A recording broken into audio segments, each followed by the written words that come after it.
All right, y'all, you're locked on Falcons. I'm your host, Aaron Freeman, and today I will be joined by Will McFadden of the Falcoholic and the Bleav in Falcons podcast to talk about any training camp surprises, breakout players, and which players to watch later this week in the Falcons preseason opener. You are Locked On Falcons, your daily Atlanta Falcons podcast. Part of the Locked On Podcast Network, your team every day.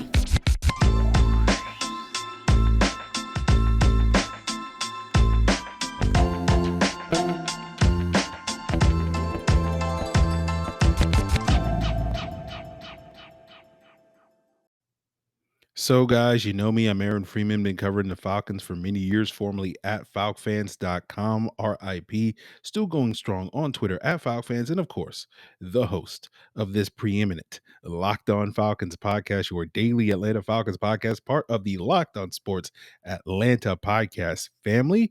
And we thank everyone that makes Locked On Falcons their first listen each and every day. Of course, Locked On Falcons is available Monday through Friday on your preferred podcast platform, including Apple, Odyssey, Google, and Spotify. And of course, you can also check out Locked On Falcons on YouTube. Hit that bell, give us a like, and you will get the video version of the podcast the night before the audio drops. So today we're joined by Will McFadden of the Bleav in Falcons podcast, who also is a contributor covering the Atlanta Falcons over at the Falcoholic.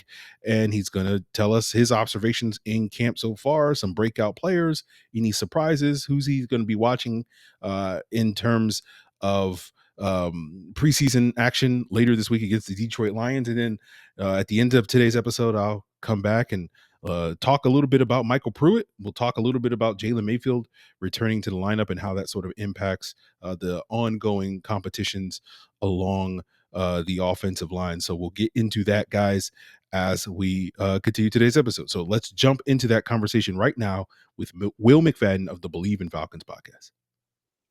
So, guys, you are locked on Falcons. I'm your host, Aaron Freeman, and I am joined once again by another illustrious guest. Here I am joined by Will McFadden of the Bleav in Falcons podcast. He's also a contributor at the Falcoholic. You've seen Will covering this Falcon team for many years, almost as long as I have. And Will does great content over with my guy, Ovi Mahaley, over at the Bleav in Falcons podcast. He's going to be here with us talking about his observations from Falcons training camp, some of the ongoing stories as we get geared up for this opening preseason opener later this week against the Detroit Lions. But Will, my friend, how have you been? Oh man, I've been doing well, Aaron. It's really nice to actually have some real current 2022 football back in our lives, and not the 2004 kind like you and I discussed on my podcast a little while back. We actually have it back in our lives, and a preseason game coming up, so it's going to be here before you know it, man. And hey, guys are actually going to play in this preseason game, so we have that to look forward Yeah. to as well. So, Will, let the listeners know sort of which days you've been at training camp before we sort of dive into it, so you can sort of give them that context. Yeah, so both Saturdays. So the first Saturday, which was I think the second open to the fans, great turnout by the fan base. It was the last day before they went pads that Monday, and was kind of by all accounts the most competitive practice that Arthur Smith has maybe had as a Falcons head coach. So that was exciting. Great to pick that one to go to. And then I went last Saturday as well in full pads. A little bit more, definitely more red zone goal line oriented. So that was fun to see. But yeah, those two, and then I expect to get up to maybe one this coming Sunday, and then a joint practice against the Jags. So those will probably be the 4 that I attend. Okay. So obviously you haven't been to like every single day or whatever the case may be, Yeah. but you've been following this closely along like everybody else, and you've sort of seen a lot of things yourself on those 2 days so far. I guess my first question is, have there been any sort of surprises for you at training camp? One of the things I've talked about on this podcast is, it seems like, with a couple of exceptions, but for the most part, it's kind of a status quo type of training camp. Is that a fair assessment? Yeah, it's been a little bit chalky. I think that the positions we thought that were going to be interesting, wide receiver, the secondary has been, I think, maybe the most consistent by and large position group so far for this team, which was to be expected, right? The signing of Casey Hayward, having a veteran like Eric Harris, but 2 young safeties that you expected to kind of push for a bigger role. They're doing that. Jaylinn Hawkins, Richie Grant have been the starters.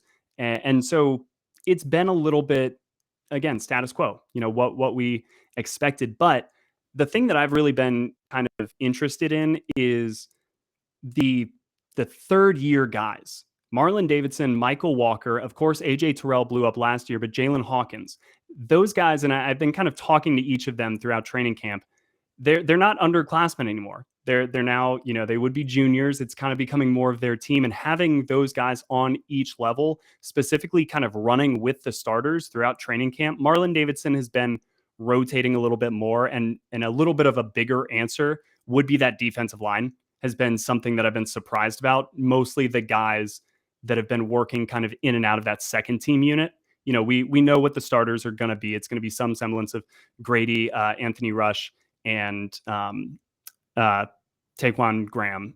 So it's going to be, some combination. Marlon Davidson's been working in there, but then behind them, Jalen Dalton, you've got just some different bodies that have really been able to kind of come in and out. But this is something that I've been really interested in, given their linebackers and I like their linebackers more, that collection.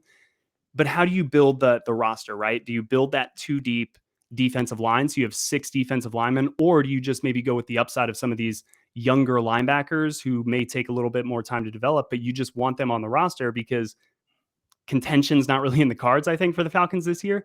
So all of that is going to be a huge, fascinating thing to watch over this preseason. But yeah, it's really been those 2 things, kind of the rise of this third year group of players. And if they can jump, I think the defense will be much better. And then connecting that to Marlon Davidson and kind of this defensive line rotation has been a little bit of a surprise to me, because we've seen, like Derek Tangelo, like those types of guys who I wasn't necessarily expecting to get a big run. They've been in there a good bit. Okay. Well, I think you seem to be a really good podcaster, because you've helped build my way to a nice segue, because we're going to talk about some potential breakout players when we're talking about, sort of this third year group of players as potentially options. So we'll get Will's thoughts on some players that have come in the camp, maybe that he was sort of that slipped under his radar, that have exceeded his expectations, or some guys that he was very high on going into camp that have lived up and or exceeded those expectations. And we'll get into that as we continue today's Locked On Falcons. So as we continue today's episode, guys, I want to ask you, what's the best combination in the world? And, besides Desmond Ridder throwing touchdown passes to Kyle Pitts, of course, that best combo is peanut butter and chocolate.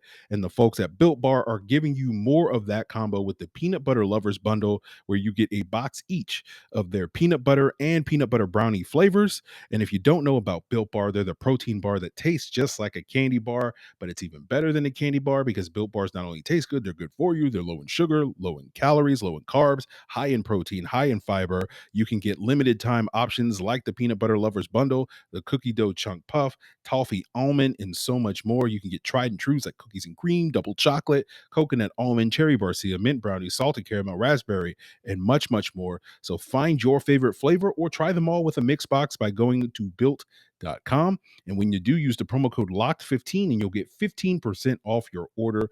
That's promo code LOCKED15, LOCKED15, for 15% off at built.com.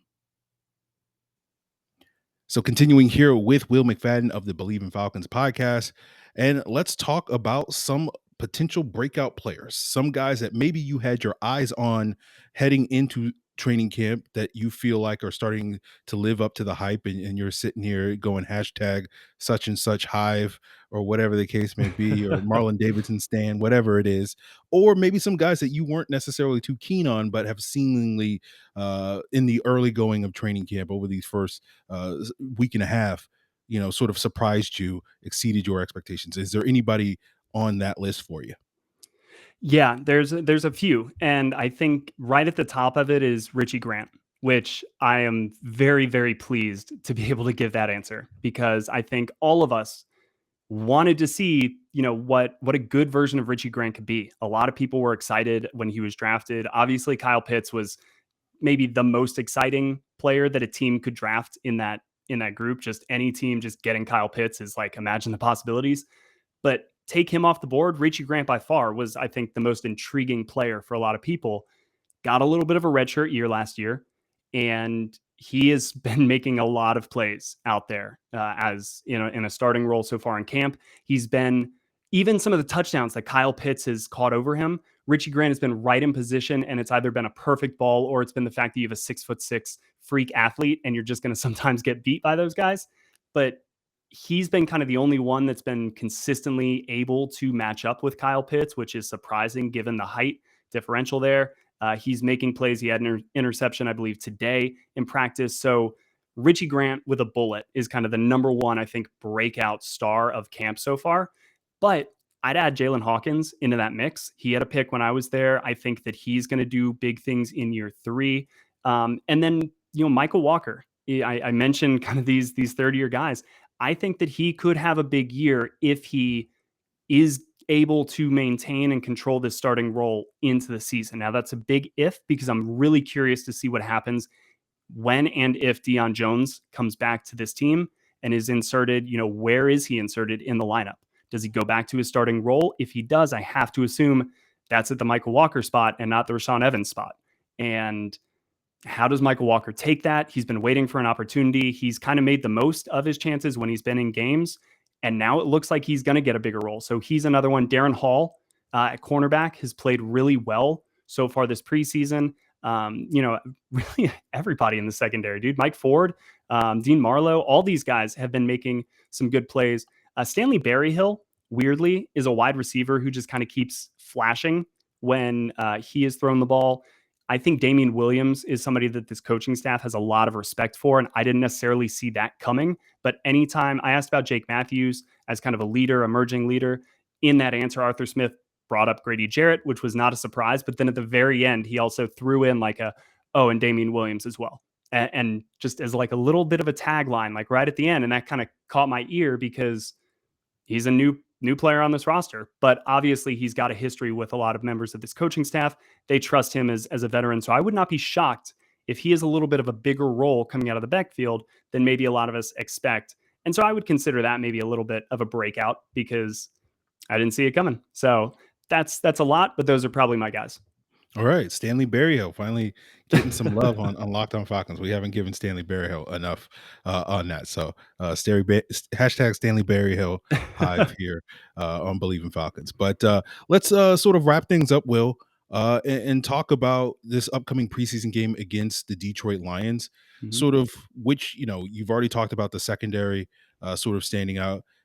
Is there a position group? Is there a player that you're looking forward to seeing what that player or this position group can do on Friday against the Detroit Lions?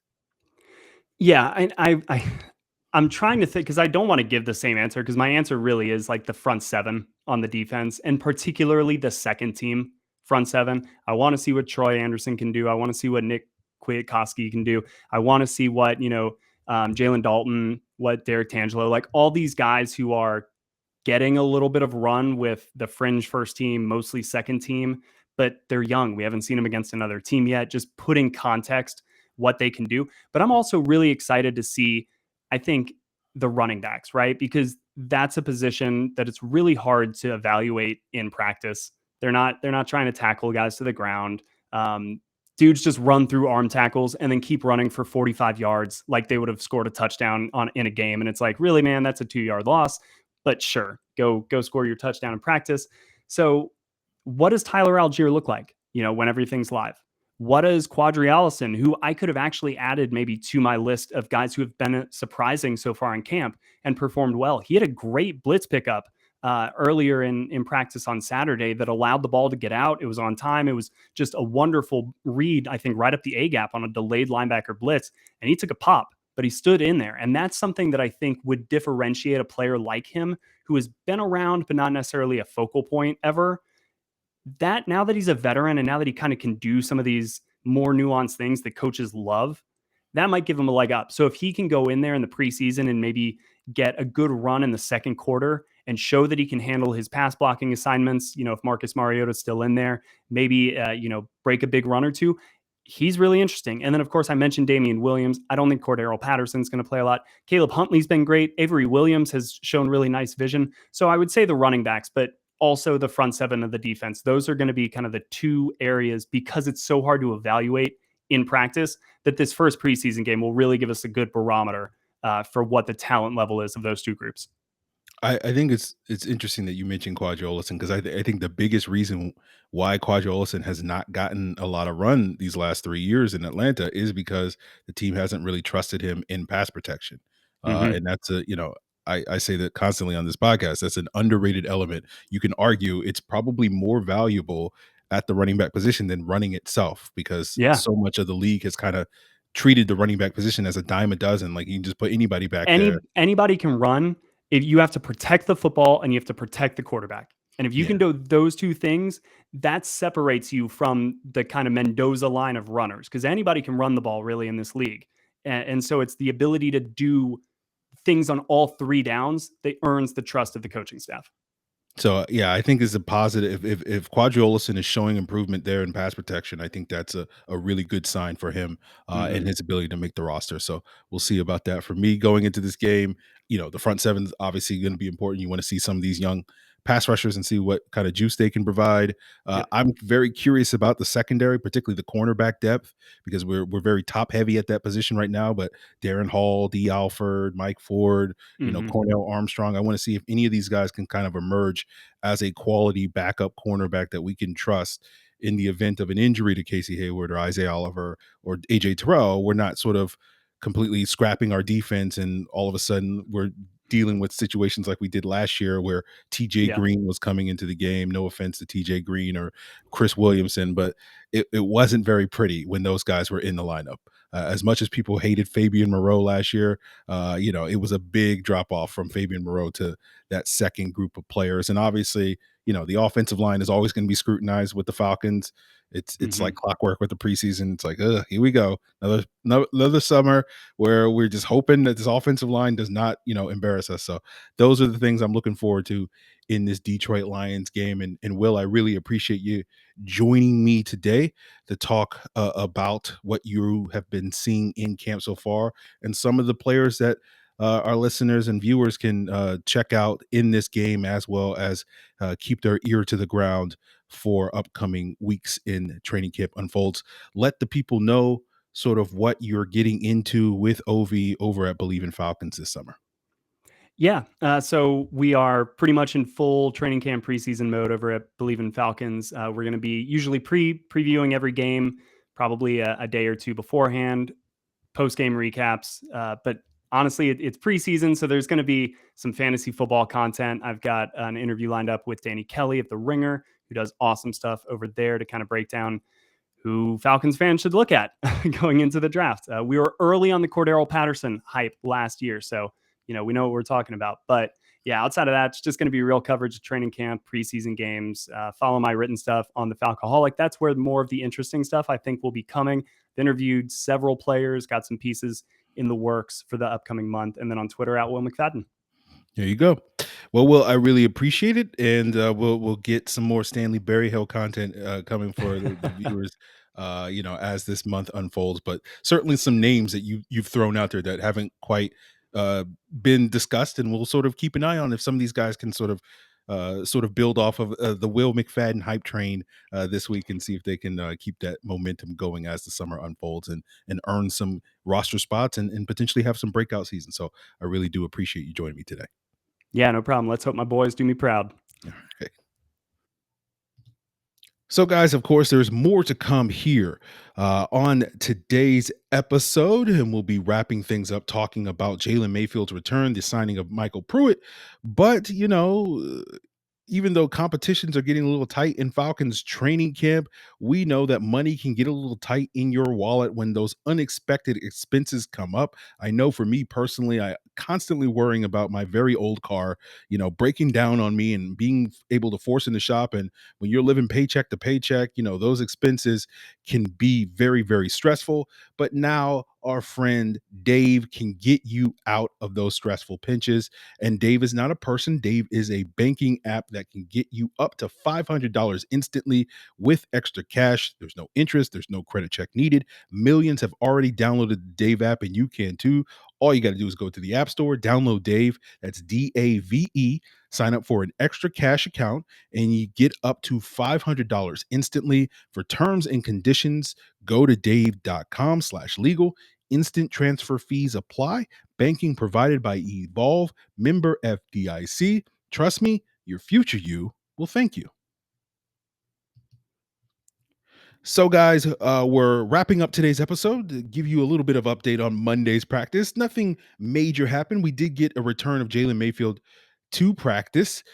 So he didn't have that sort of extended absence. That's certainly good for Jalen Mayfield as he fights for a starting spot, a potential roster spot. We'll sort of see what comes of that.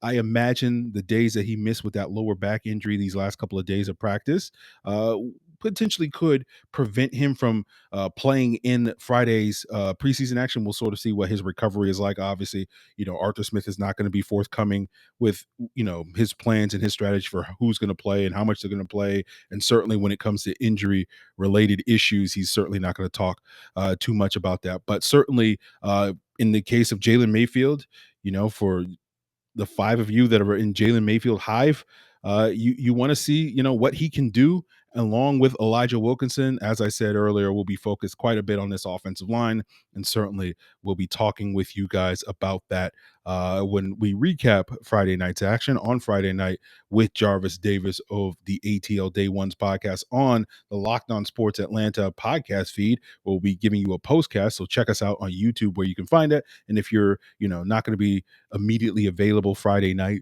to check out that postcast, of course, it will also be available on the Locked On Falcons audio feed on your preferred podcast platform. So with those plugs being made, and sort of that to me was the most interesting thing that happened on Monday in terms of practice. The most interesting thing that also happened on Monday was roster moves. The Falcons are making moves, right?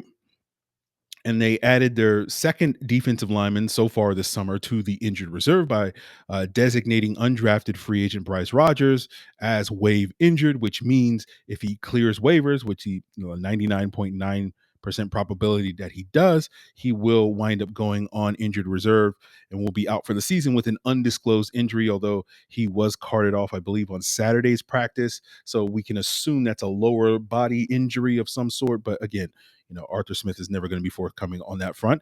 And to replace Bryce Rogers, the Falcons brought in MyCole Pruitt, a quality blocking tight end that spent the last 4 years with the Tennessee Titans, kind of bounced around the league prior to that, but has kind of settled in these last couple of years as a very capable blocking tight end in Tennessee, obviously playing under Arthur Smith, former tight ends coach, all that stuff, offensive coordinator, or whatever case may be. Pruitt is primarily a blocking tight end. About 75% of his snaps over the 4 years he played in Tennessee were spent as a blocker, and he was effective in that role, often splitting time with Jeff Swaim, with, given Arthur Smith really loves these blocking tight ends, as we saw last year with Hayden Hurst and Lee Smith primarily being asked to block rather than contributing in the passing game. That's kind of what MyCole Pruitt is expected to do. Again, 75% of his snaps is a high number. It's not quite as high as what we saw with Lee Smith last year, who about 85% of his overall snaps were asking him to block. But it is about on par with what Luke Stocker was doing in his 2 years in Atlanta in 2019 and 2020, I Bleav, where about 75% of his snaps. And we know Luke Stocker was not a prolific pass catcher, although, Pruitt did show a little bit more pass catching ability last year, had a career high 14 catches in Shane Bowen, whoever the Titans offensive coordinator is. I don't know, man. Maybe is Shane Bowen the defensive coordinator? Whoever they're, I'll think of it after the episode, but whoever, not Arthur Smith, is basically who their offensive coordinator is. So that guy was willing to give MyCole Pruitt a lot more opportunity as a pass catcher.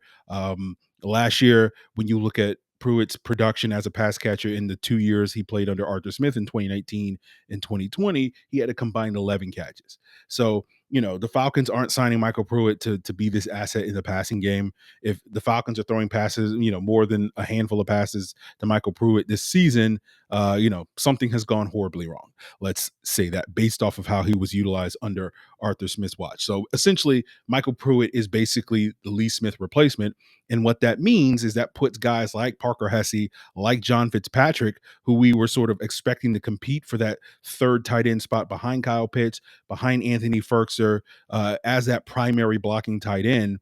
I think that's a shot across their bow. It seems to imply that those guys aren't playing up to the ability, up to the expectations that seemingly the Falcons would like them to, because I don't think you're signing Mykal Pruitt with the expectation of cutting him. We talked about last Friday, I think, with the stock up, stock down sort of breakdown of players, that if I had to redo my 53-man roster projection that I did before training camp today, which players I would swap out. And if Mykal Pruitt had been signed by then, he would be, if I was doing that again today, I would swap out Mykal Pruitt for Parker Hesse, who I've been expecting to be that third tight end and primary blocker for the Falcons this year. Just because, I don't think you're signing a 30-year-old player like Mykal Pruitt, a guy that's proven in the scheme and has been productive throughout his NFL career, playing this role as primarily a blocker, to basically be a camp body at this point in time. Like, we saw flashes of Parker Hesse. I thought Parker Hesse did a great job as a blocker when he got opportunities last season, in the absence of players like Hayden Hurst and Lee Smith, towards the second half of the season, and actually was a more consistent blocker snap to snap than Lee Smith was, which is certainly a testament to Parker Hesse. But, again, presumably, if Parker Hesse had picked up where he left off, I don't think you're signing Mykal Pruitt today, unless Arthur Smith is really keen on keeping 5 tight ends on the roster this season. I did project 4 to make it, with Hesse, with FitzPatrick joining Ferkser and Pitts, but again, we'll sort of see what comes of this. But now, we're going to be paying a lot more attention to guys like Parker Hesse and John FitzPatrick, certainly on Friday, as well as in the coming days and weeks, to see where they're at in that regard. So we'll see if Pruitt, but I think, they're not signing this guy to basically come in and push guys. They're signing this guy because they believe that he's going to make the roster at this point in time. So we'll see what comes of that. And obviously we'll see what comes of the Falcons later this week when we get into the preseason game, and maybe we'll be talking a little bit more about some of these players that Will pointed out that have sort of stood out to him on upcoming episodes, including tomorrow's episode, where I think it's time that we can do a Q&A. We haven't done one of those in a while. So if you guys have questions that you want to submit to me to be answered on potentially tomorrow's episode, you can do so via Twitter, via Facebook at Locked On Falcons. You can send an email to lockedonfalcons@mail.com. You can also leave a comment here on Locked On Falcons on YouTube. And guys, that will do it for us. What else do I want to plug before we duck out of here?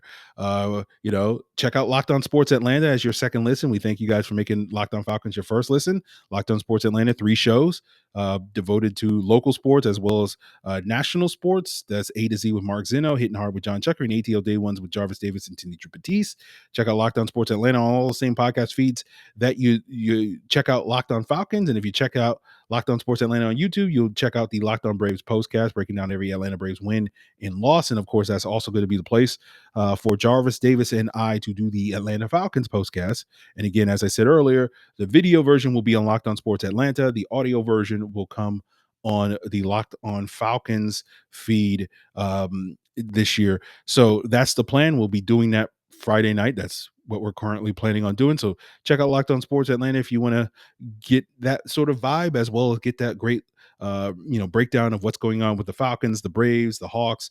Of course, Locked On Braves, Locked On Hawks, Locked On Bulldogs, got you covered with some of those things as well. And of course, another opportunity for a second listen is fantasy football, right? Will's talking about having Danny Kelly on his podcast. So you can obviously check out that episode, but a great other show to check out that gives you that daily fantasy podcast every single day is Locked On Fantasy Football, where host Vinny Iyer's got 20 years of expertise and experience to help you win your league this year, help you get geared up for your fantasy drafts, in the coming days and weeks before the start of this 2022 regular season. So check out Locked On Fantasy Football on your preferred podcast platform, including on YouTube. So guys, that's going to do it for us here. Of course, want to hear your feedback at the aforementioned addresses and emails and comment threads, as well as your questions for upcoming podcasts. So appreciate it, guys. Till then.